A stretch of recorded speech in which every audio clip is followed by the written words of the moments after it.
أولا أبدأ بتحية السلام، وتحية السلام هي السلام عليكم ورحمة الله تعالى وبركاته. اليوم سوف نقدم لكم درس حصري جديد، وهو كيفية طلب البطاقة الذهبية من بريد الجزائر. الجزائر اليوم تطلق بطاقة الدفع الإلكتروني الذهبية للمعاملات المالية، وهذا لتسهيل بالطبع إجراء جميع المعاملات المالية عن طريق الإنترنت، ضمن خطط الحكومة الجزائرية لتحديث الخدمات الإلكترونية. هذه البطاقة عندها خصائص ما زال إن شاء الله في تطور. من بين الخصائص اللي فتحت بها هذه البطاقة هي إجراء مختلف عملية السحب ودفع الأموال على حسابات البريدية عبر الإنترنت، تسديد الفواتير مثل فاتورة الكهرباء، الغاز، الماء.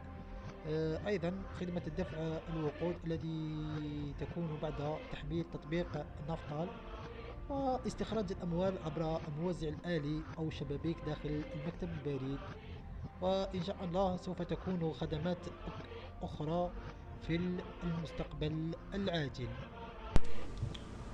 ندخل أولا إلى الموقع الرسمي لبريد الجزائر، وهو كالتالي: www.postdz.dz. نضغط على انتري، ندخل. يخرج لنا صفحة البريد، وهذه هي كما رأيت، هذه هي البطاقة الذهبية من بريد الجزائر. لطالبها مباشرة ندخل على بريد نت، نضغط على بريد نت. تخرج لنا صفحة أخرى، نضغط على انتري دخول. ننتظر بعض الشيء. يخرج لنا مجموعة من الخدمات، مثل خدمة فتح حساب، وهذا بالنسبة اللي ما عندهمش حساب يفتحوا من هنا دون التنقل إلى مركز البريد.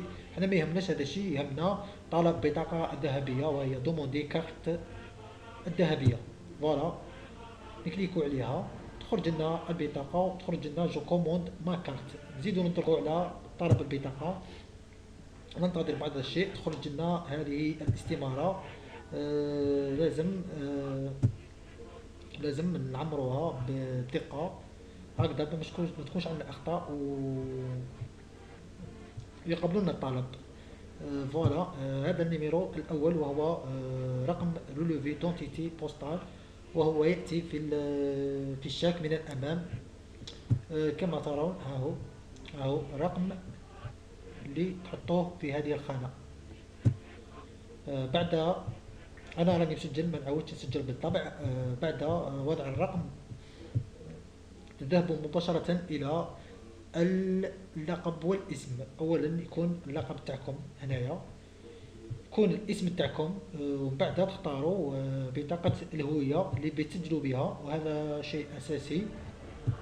مثل تكون عن كارت ناسيونال، أو رخصة سياقة، أو باسبور. ولا هنا ديروا الرقم تاعها، رقم الهوية اللي اختاريتوها بالطبع. من بعد تروحوا للاطات، وقتاش صدرت،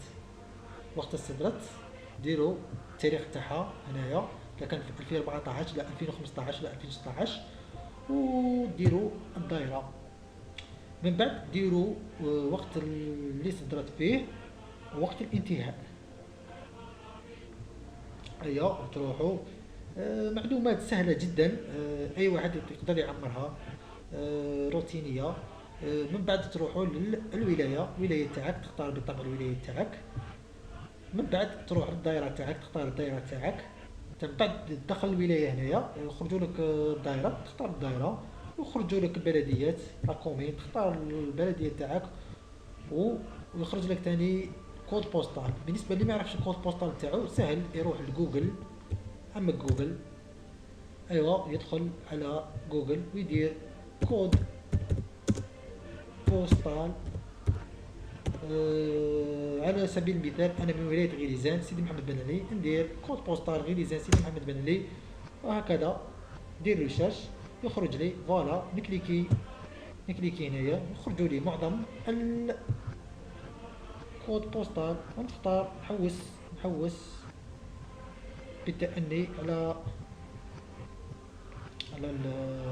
الرمز تاعي. هاكا يخرجوا لنا بزاف دائرات هنايا بلديات. نبحثوا على الرقم، نديرو بعد نديرو الرقم تاعنا، نروحو نديرو لادريس ونديرو الايميل، الايميل تاعنا. ولازم يكون عندنا الايميل باسكو يرسلوا لنا فيه لو فورميلال باش نهار اللي توجد البطاقه ونروحو نجيبوها. لازم ندو معانا هذا هذا الفورميلا اللي خرجناها. بون لهنا الرقم لازم، للاسف كاين متواجد في الحين غير موبيليس، مازال ما داروش اوبيراتيزي اريدو. من بعد نروحو نختاروا سؤال الامان. سؤال الامان يخرج لكم اقتراحات. كاين لو كاليتي فوتر سيرنون دونفونس، ما هو اسم الصديق الطفوله تاعك. طول راسك تايا هادو صوالح شخصيين كيما تحب تايا ديال ليسونسيال يكون سير. سؤال امان تعرفوا غير نتايا باسكو ما تكون عندك بروبليم ولا عليك في البطاقه ولا تحاول ان تعيد طلبها، لازم تكون تعرف هادو اشياء مثل هذا رمز الامان، هذا سؤال الامان عفوا، ورقم الهاتف والايميل. هادو صوالح لازم ما تنساهمش. من بعد نمروا الى المرحله الاخيره وهي ندخلوا رقم كود ايماج. هذا كما راكم تشوفوا ان دبليو جي بي، ونضغطوا على جاكسبت لي كونديسيون اقبل الشروط ونضغط مباشره على فاليدي. انا مسجل ما نقدرش نعاود نسجل مره اخرى. انتم بعد الضغط على فاليدي تخرج لكم طلب، تخرج لكم عفوا صفحه اخرى. وبعد الدخول على فاليدي يوصل عندكم ميساج الهاتف من 6 ارقام. دخلوا دوك 6 ارقام في الصفحه، في ديك الصفحه اللي تخرج لكم تعاود تخرج لكم وتدركوا اوكي. وهكا تكونوا طلبتوا لا دوموند تاعكم. من بعد تجيكم في